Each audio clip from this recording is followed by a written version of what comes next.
Good afternoon, beautiful people. Welcome back to the County Council session. I love the big smile. We are going to start with a public hearing. It's agenda item 7. Oh, before we do that, Council Vice President, welcome. Thank you. I was almost too late for it. I just wanted to recognize Clara Becker in the audience. She is a recent graduate from Poolesville High School. She's shadowing me this week and interested in going into this crazy profession. And so we'll check with her at the end of the week. Welcome. Let's see if you change your mind. So agenda item 7 is a public hearing on sectional map amendment H-162 Clarksburg Gateway Sector Plan. Those wishing to submit material for the council's consideration should do so by the close of business on July 24, 2026. There are no registered speakers for this hearing. This public hearing is now closed. Moving on to agenda item 8. It's a public hearing on zoning text amendment 26-09, Rural Village Center Overlay Zone, Vehicle Repair, Limited Use. This ZTA will allow vehicle repair as a limited use in the RVZ overlay zone and generally amend the vehicle repair use. A Planning, Housing, and Parks Committee work session will be scheduled for a later date. Those wishing to submit material for the council's consideration should do so by the close of business on July 30th, 2026. As a reminder to our public hearing testimony guidelines, your comments must be limited to issues relevant to the public hearing topic for which you are testifying and are appropriate for a public meeting. You will hear a tone when your time is up, and we appreciate everyone abiding by their allotted time. Once you hear your name, please come forward and you may sit anywhere you want. I have Ben Berbert, Andre Late, Casey Cerner, Denise Fredericks. And we're gonna start with the planning board's comments. Everybody has 3 minutes. Go ahead. All right, thank you, Council President. My name is Ben Berbert, and I'm here representing the Montgomery County Planning Board. As was introduced, the CTA would modify the Rural Village Center overlay zone to allow the repair minor and repair major uses as limited uses rather than conditional as they currently are allowed. Other things the CTA does would be reduce setbacks for the major repair use from 100 feet to 50 feet from residential property, clarify that these setbacks only apply to new construction of buildings. It would clarify that any enhanced setbacks required adjacent to residential properties within the overlay zone do not apply to split zone properties, and it also allows alternative structures or design in lieu of planting shade trees for the shading requirement. The board generally supports this ZTA, but does have a couple of recommendations it feels maintains the intent of the ZTA. The first would actually not support the blanket 100-foot setback down to 50 feet for the repair major, but instead allow the board through site plan, which would be required for new construction, to reduce those setbacks if it can find that the design is going to ensure compatibility with the adjacent uses. The board also recommends additional clarity that setbacks do not apply not only to new buildings, but also do not apply to new parking, new vehicle storage, or any building expansion that's otherwise exempt from platting. And last, the board has comments on the alternative shade structures that if it is going to be allowed, that the applicant should plant the requisite number of shade trees somewhere else in the property so that we can remain consistent with the intent of the overlay zone, which introduces greenery into the overlay zone area, as well as to follow the recommendation of the climate assessment that was sent forward that also recommends against that recommendation. And that concludes my comments. Thank you very much. Next, we have Andre Late. Is that person here? Oh, there you are.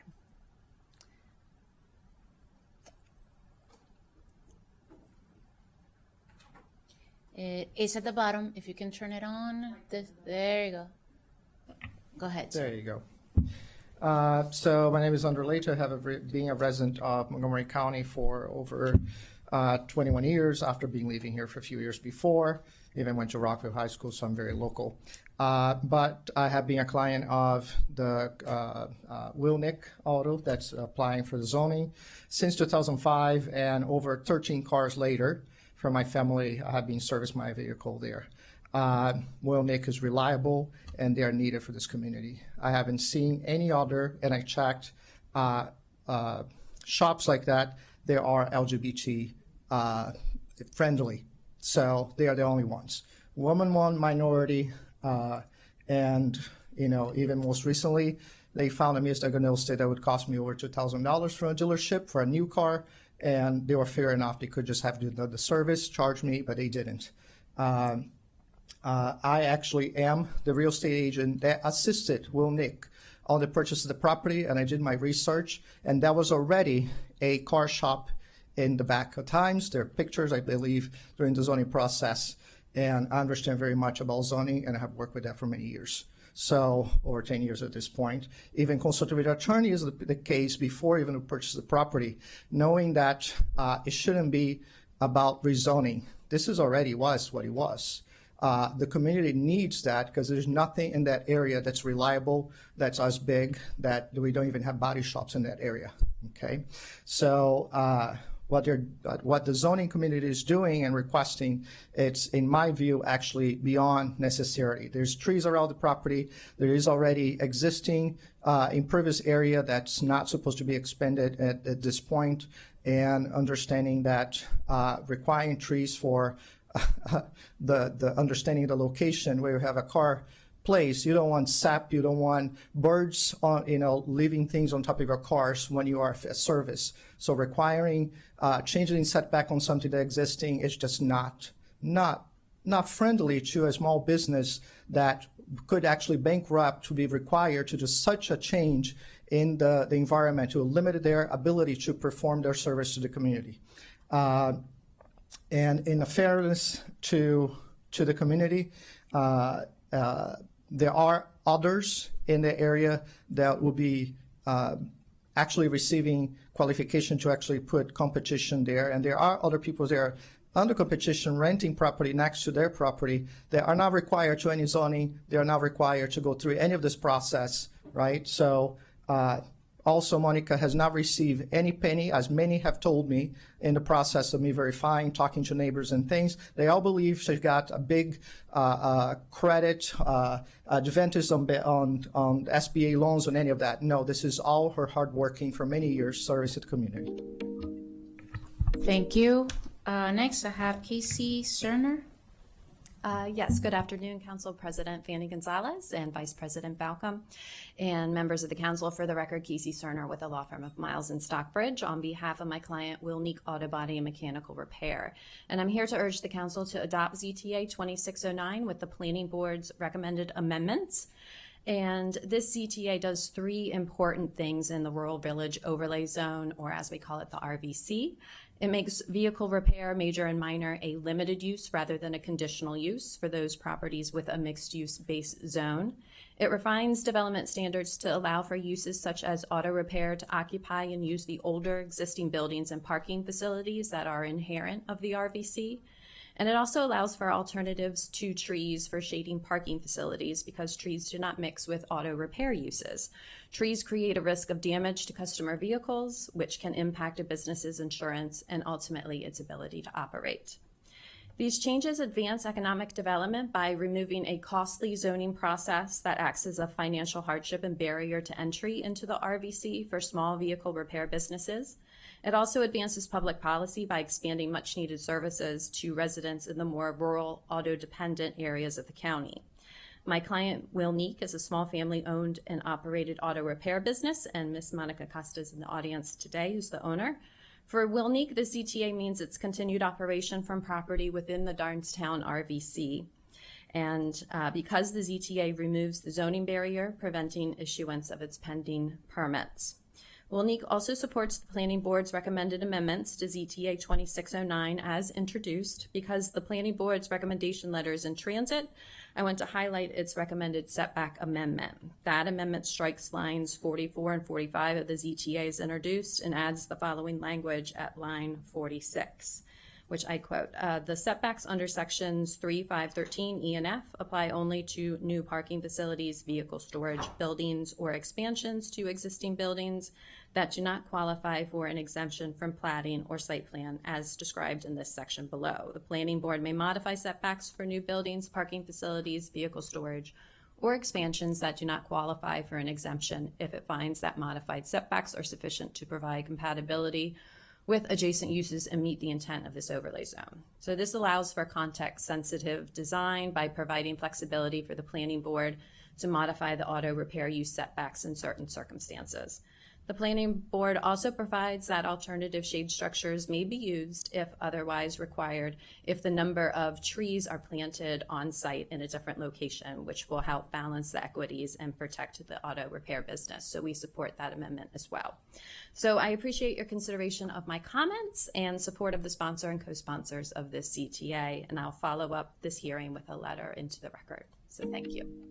Great timing. Thank you so much. Next, Dennis Fredericks. Good afternoon, council members. I'm Denise Fredericks, and I am a longtime resident of Montgomery County and have had the pleasure of working with many of you over the years, although I haven't testified in front of the council in a long time. I'm here today in support of Monica Costa and her husband Francisco and their business Wilneek Auto, a business they named after their two now grown children. I met Monica when she was on the board of Montgomery Community Media while I was working there. Sometime around 2010, and for the past 15 years, they have serviced all of my vehicles. I grew up in a time where we worked on our own cars whenever we could, and my dad taught me to change my oil, air filters, batteries. I even replaced a starter. And auto repair looks much different now. And at the same time, there's still an ongoing challenge of finding knowledgeable, trustworthy auto repair shops. I drive all my cars until they can go no more, and I'm grateful for the team at Wilneek who has resuscitated my 2007 Honda Odyssey. Every time I thought it was the last ride, it's still going, although that time will end. Not to cast aspersions on other mechanics, but I know that if Monica and Francisco tell me that work has to be done, even if I have to pay for really expensive repairs, I know that they have the best interests of my safety and my family's safety at heart. Their customer care, for example, meant a lot to me when I brought my son's car in January before Snowcrete, and they diagnosed a failing master cylinder during a brake repair, keeping my son and his new wife safe. I took my cars to their shop when they were in Rockville, and I'm happy to schlep out to Darnestown because the service and support is worth the drive. Monica and Francisco moved from a small space in a building they rented to a space they now own, a former gas station that provided auto repairs that had been a failing and foreclosed restaurant at the time of their purchase. And they look to build their business of now more than 23 years. They live near the shop, are neighbors in the community, are business owners, they are employers, and work with local vendors sourcing parts from local businesses. The challenges of small business are well known in Montgomery County. As a Black woman-owned business, I would have hoped my council and community would have worked harder to help Monica to get past this zoning issue. But I'm grateful for the zoning text amendment as we're putting it forward, although I worry that some of the additional changes might be burdensome for small businesses. Over the years, I've had the opportunity to speak to Monica about the dreams for her business. The community spirit that led her to become a board member at Montgomery Community Media continues to call her to service. For 23 years, her auto body business has been 100% eco-friendly. And she would like to work with the community to help women and teens learn more about their cars the way my dad taught me, and to keep them safe. Those dreams, however, require the ZTA in order for her to stay in business. This barely scratches the surface of the benefits of keeping Monica and Wilneek in business in an underserved up-county region. And thank you so much for your consideration. Thank you to everyone who came to testify. And with that, this public hearing is now closed. Next, and the last item of today's agenda is interviews of the county executive nominees for appointment to the Housing Opportunities Commission. We have Jeffrey Merkowitz and Robert Salomon. If you could both please come forward, you may sit anywhere on the table. Actually, no, we're gonna scratch that. Robert, you're gonna sit right there, Jeffrey over there. Yeah, then I looked up and I saw the names. Per the county code, the council is required to interview nominees to the Housing Opportunities Commission before confirmation. To be cleared to colleagues and to the public, both individuals have been nominated to the Housing Opportunities Commission for reappointment to individual positions. They're not competing with each other for any position, so we get to vote for two people. It's reappointment, contrary to what happened this morning, okay? So, Mr. Merkowitz, did I say that right? And Mr. Salomon, I have a few questions for you. and you will alternate on who answers each question. And then I'm going to open it up to colleagues to further question you, just because that's our job. And so I'm going to start with Mr. Merkowitz first for the first question. Please introduce yourself right on top. The first question is, why do you want to continue to be a member of the Housing Opportunities Commission? And what do you feel you have accomplished during your career or as a commissioner that will be helpful to your continued service as a commissioner? We'll start with you, Ms. First. Can you please turn on your mic? There you go.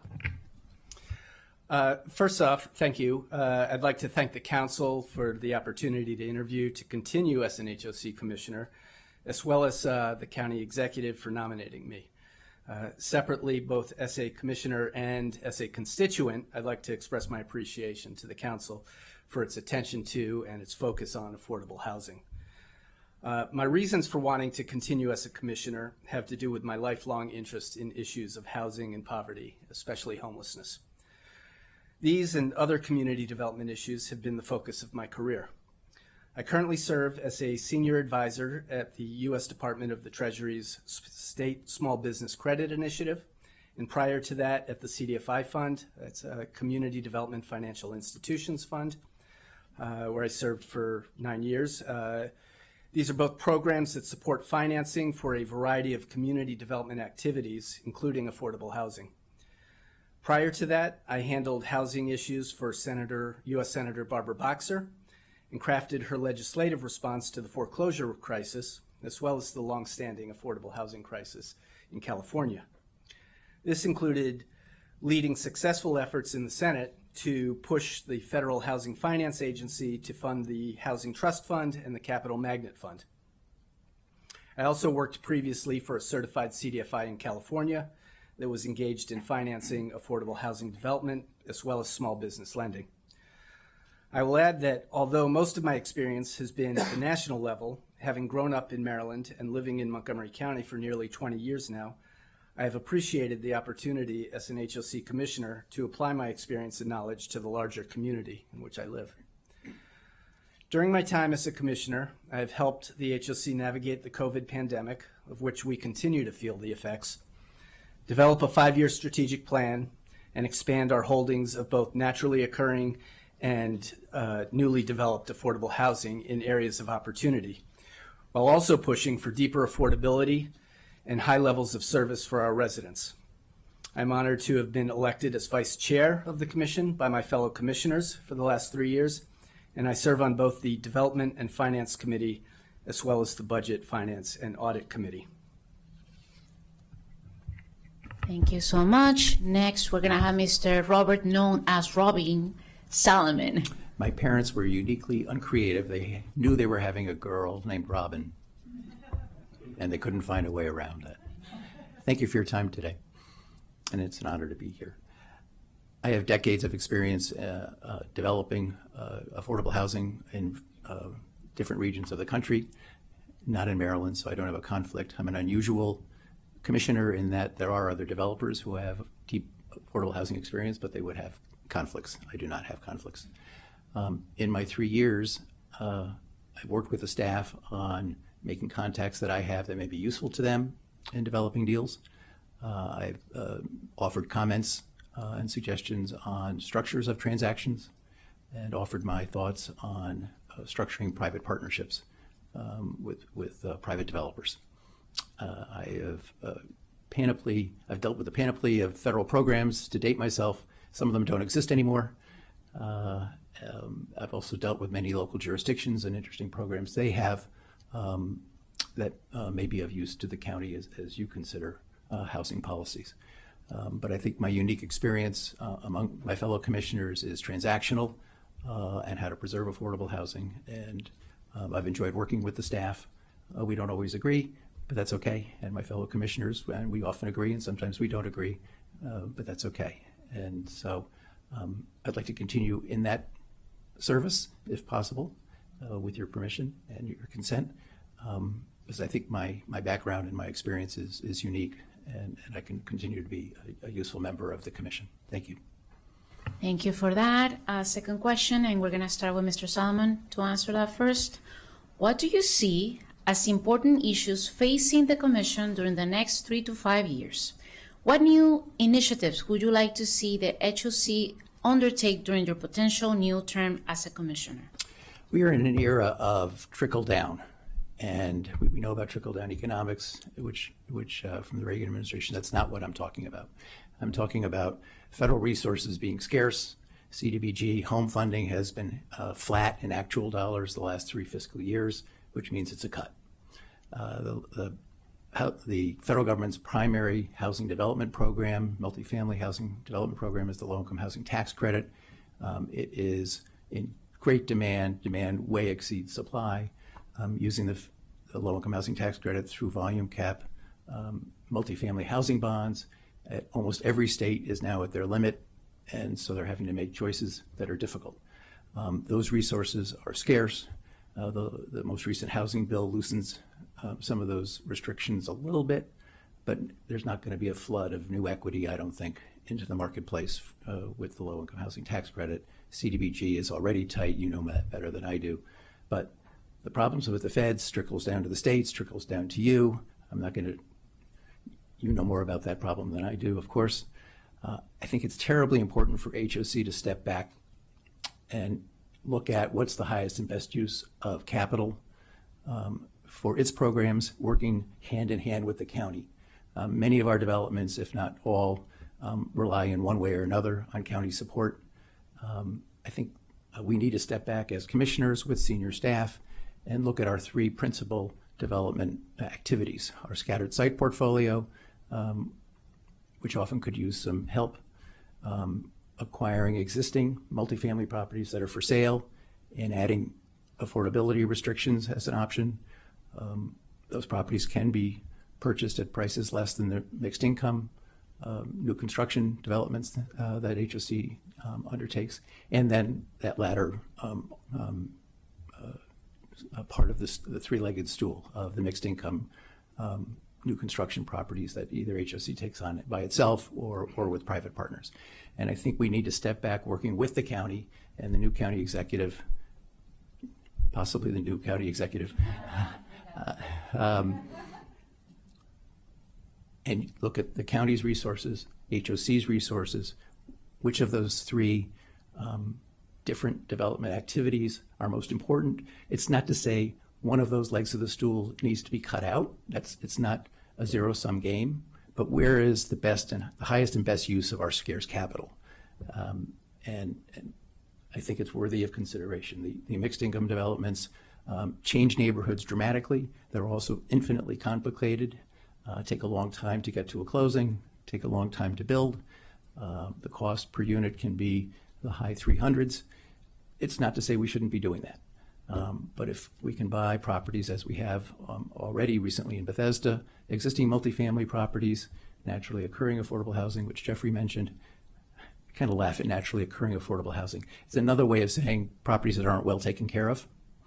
But if we can take on more of those properties, fix them up, and add affordability restrictions, HOC has a distinct advantage over for-profit purchasers in that the county picks up the insurance costs, and HOC doesn't pay property taxes. So the economics are such that we can add affordability to these multifamily market rate assets that come up for sale at a reasonable price.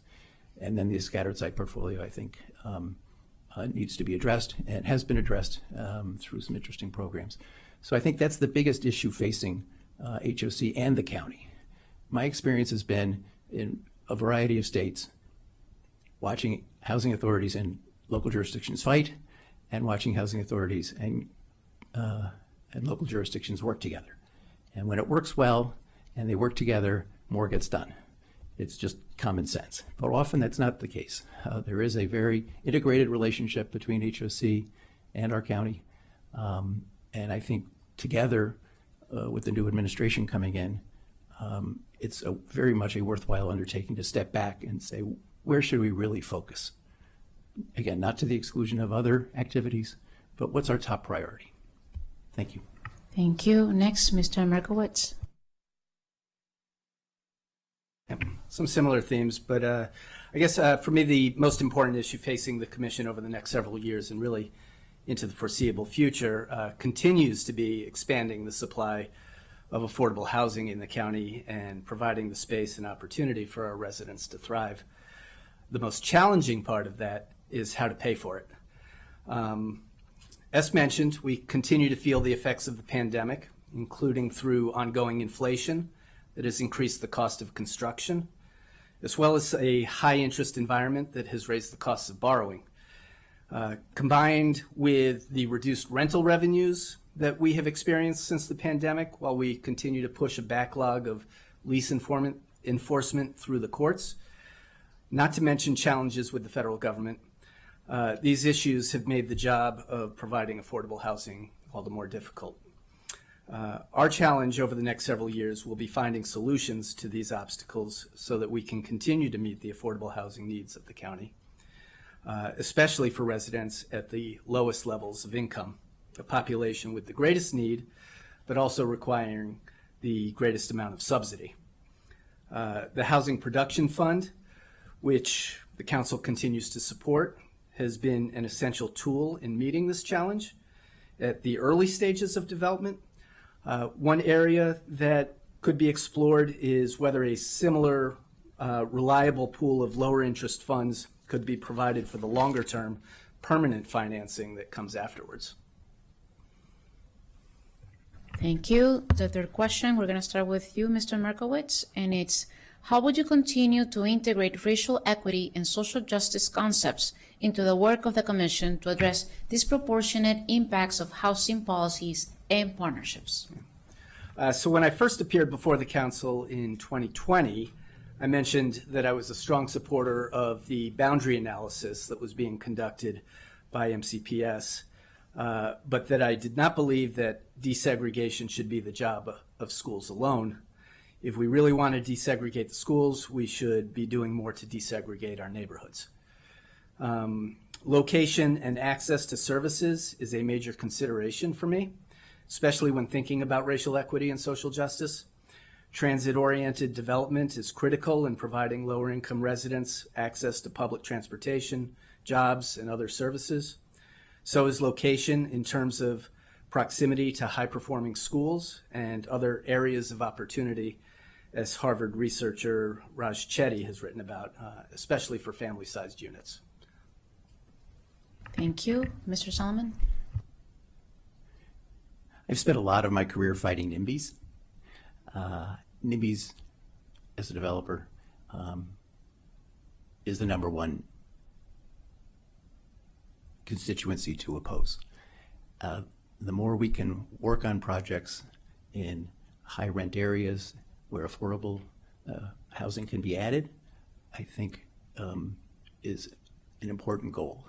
HOC has done some interesting things that I applaud, buying properties on Bradley and Battery Lane in Bethesda, taking over naturally occurring affordable housing, again, substandard multifamily housing, though NOAA sounds better, and adding affordability restrictions. They're not easy jobs to do. I do a lot of, principally do Section 8 housing that exists that in one part of the country that HUD calls me to fix up, and fixing up messes is hard. And you can't find everything that's wrong with a property. And HOC is having that experience with these properties, but adding affordability restrictions, keeping rents low in a high rent area such as Bethesda, to me is a worthy goal and a worthy mission. And I hope HOC and our commissioners, we keep pushing in that direction. It's terribly important. And if the property is already there, it's a little bit harder for the NIMBYs to win. A second area that HOC has done a good job is on home ownership. They've started a pilot program that maybe many of you are familiar with, Habitat for Humanity, to take on some of their scattered site rental properties and as a pilot turn them into home ownership. I think if we could expand that with Habitat, expand it beyond Habitat, and if necessary, with working with the county, commit funds and for technical assistance for nonprofits to be able to mimic what Habitat does. I think that would be a tremendous achievement. Home ownership is a dream in America. I don't need to tell any of you that redlining and so on goes back to the Depression era under Roosevelt and Congress's then. And the scattered site portfolio is an opportunity. Some of the scattered site portfolio can't be turned into home ownership for various reasons, but there are a lot of opportunities there. And I think as the agency picks up more MPDUs, looking at home ownership opportunities rather than continuing as rental is something worth pursuing, and I think that goes to a lot of social justice issues. Thank you. Thank you. Fourth question, we're going to start with Mr. Solomon. Would you be able to continue to make the time commitment the commission requires? And are there any potential conflicts of interest of which we should be aware? I have no conflicts, and yes, I will commit the necessary time. Thank you. Mr. Merkowitz. My youngest daughter is about to go off to college, and we will be empty nesters. And if I didn't have time before, I'll have more time now. So yes on the time and no on conflicts. Congratulations to her. Thank you. Thank you for that. Before I open it up to colleagues, I just want to recognize the leadership of the House and Opportunities Commission. I see Ms. Chelsea Andrews here. Thank you for being here, and her staff. And with that, I'm going to start with Councilmember Kate Stewart. Great. Thank you so much. Thank you for being here and willing to continue to serve. We've talked a lot this afternoon about expanding supply, which I think is, I agree with what you said and the importance of that. But one piece I want to look at is, and ask your thoughts on, is also making sure we're keeping people housed. And in particular, as we see our population age here in Montgomery County and the intersection between our renters getting older, we have had a number of instances, and they're on the increase, where older residents who may not be tech savvy, some of them very much are, but may not have open mail. We also have health issues that can compound their missing of information and maybe not following all the procedures for recertification. What then happens is then they may have a voucher removed, and we've had instances where people continue to pay for their apartment and then don't realize that they no longer have their voucher until they're in arrears and we've had cases of like $10,000, $15,000. And when you get to that situation, it's very difficult to support someone. And so my concern is, as we're seeing our aging population and giving everything that's going on in the country right now regarding vouchers and keeping people housed, what are some ways you think that we could think about working with our Department of Aging, our Health and Human Services, and HOC to really support our residents as they're aging, particularly our renters, to make sure these situations do not occur, and particularly that they don't increase? I have no idea where we are.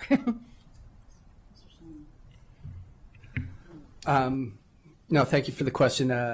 I mean, one thing that I want to note generally is that, like, early on in my time as a commissioner, I started really pushing staff to make sure that when voucher holders were facing renewal, that if we weren't hearing from them, that we were following up and, really working hard to make sure that they weren't slipping through the cracks. And we started seeing our renewal rate go up, and we, did a great job. Staff did a great job of reducing the number of tenants who lost their vouchers. It's always a challenge, obviously, if those voucher holders are not responsive. But to your point, if they are elderly residents, then there may be other reasons that they're not responding. I think we do a lot of providing of services to our elderly residents. We have several age-restricted buildings, and there's a lot of resident services provided through that. So always doing the maximum level of outreach that we can, especially when someone is at risk of losing a voucher. HOC is not in the job of putting people out on the street. To the extent that we can partner if we are not already, with county agencies that are working with our older residents. Absolutely, we should be exploring every avenue to keep our residents housed. So I'd echo that. I'd add that part of our strategic plan that staff works very hard at making it come to fruition versus becoming a brick that keeps the door open. And they work very hard at it, and we participate in, is improving our responsiveness at HOC when calls come in. And that seems to be improving dramatically. So that's just one thought.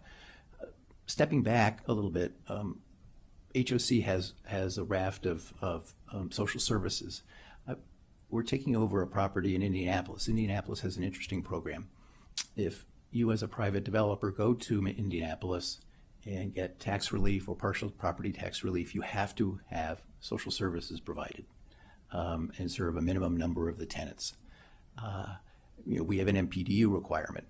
It may not be deeply targeted incomes, but I think when hat in hand a developer comes to you and says, I need property tax relief or I'm otherwise eligible under the rules, I think that's something worth considering, is imposing a social service requirement where annually they have to certify under pain of losing their tax relief services. And so if they're serving an elderly population, this is one way of dealing with that issue.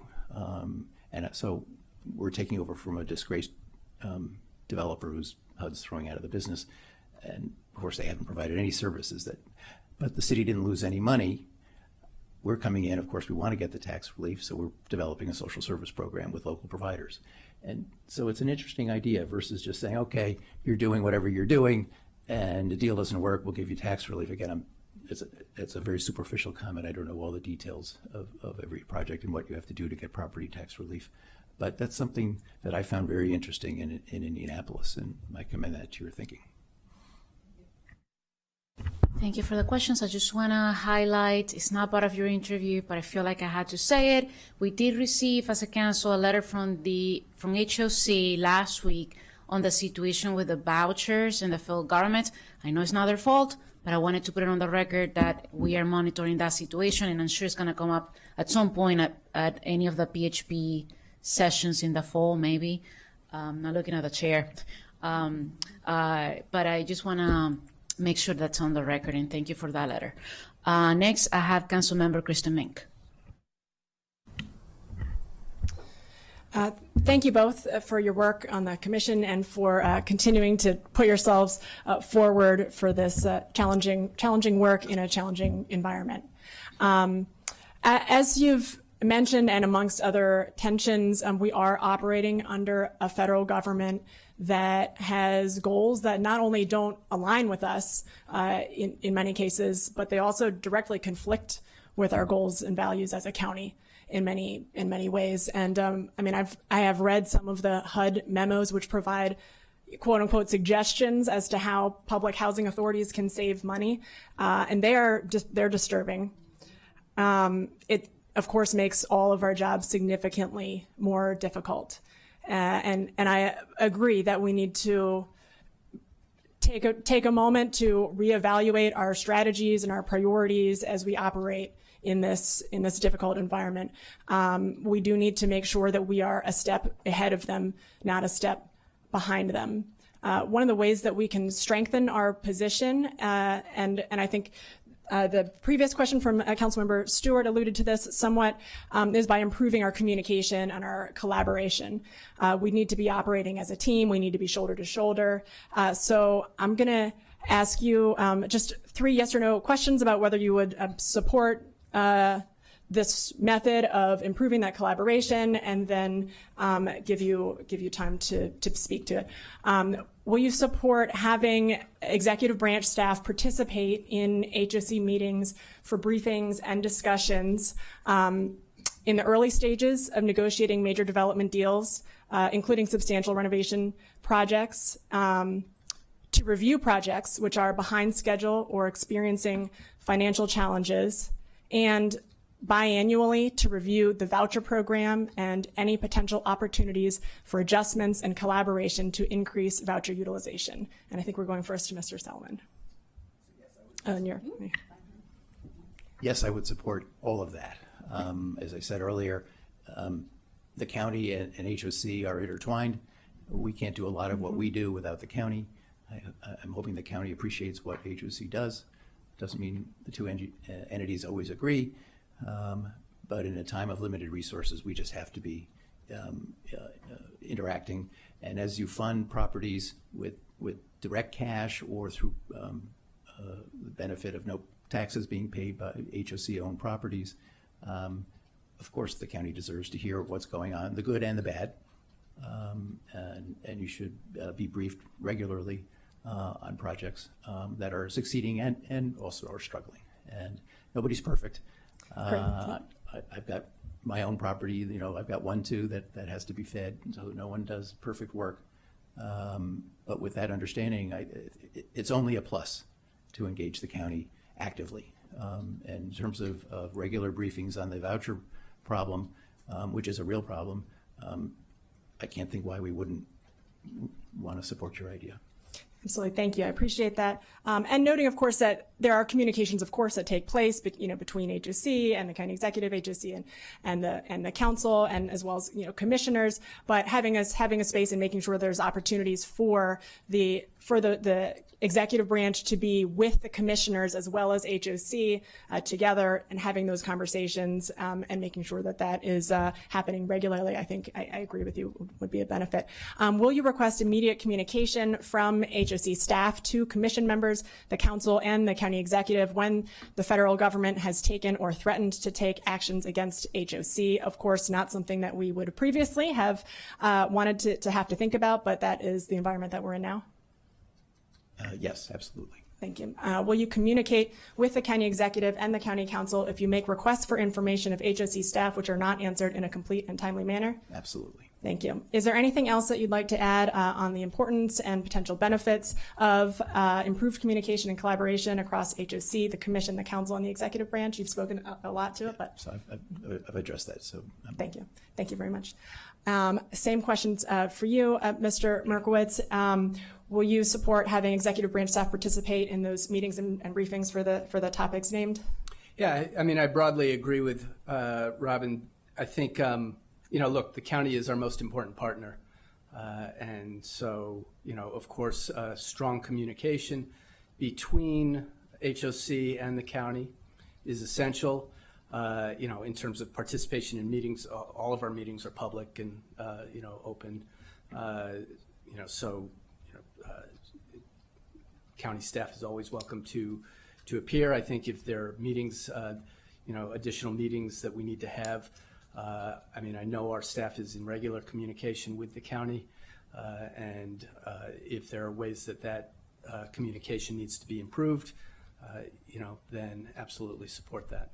Thank you. And I take your point about that they can currently appear, but I think this is just about figuring out how we can strengthen that communication and collaboration, making sure that there is a plan. I think there's to always have them room participate. for strengthening communication, and I support those efforts. Thank you. Will you request immediate communication from HOC staff to commission members, council, and the executive when the federal government has taken or threatened to take actions against HOC? Yeah, if any action is taken against HOC, whether it is the federal government, the state government, any other party, I certainly expect timely communication as a commissioner, and I would expect timely communication with the county as well. In fact, I think we would typically be going to the county to seek support from the county in addressing those issues, and so that communication is essential. Thank you. And will you communicate with the county executive and county council if you make requests for information of HOC staff that are not answered in a complete and timely manner? Yeah, I think that's not an issue that I have had experienced to date. I've never had any problem getting information that I've sought from the staff. If there were an instance in which I was not able to receive information from the staff, I would bring it before the full commission to seek the support of the commission. And if they supported it, I would expect that the staff would then provide that if the full weight of the commission was behind it.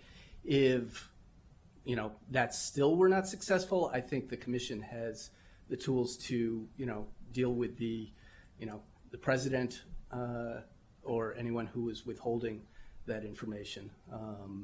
And so I think, that's our responsibility to hold the staff and the president accountable.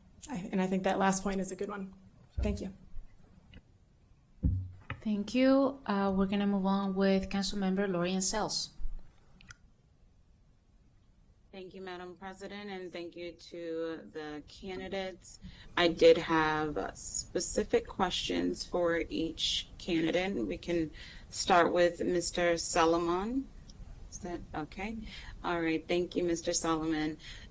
Given your extensive affordable housing development experience, just wanted to learn a bit more about the developments that you've advised on. I think you mentioned over 10,000 affordable housing units nationally. Are there any best practices that you have seen from other jurisdictions that Montgomery County should adopt?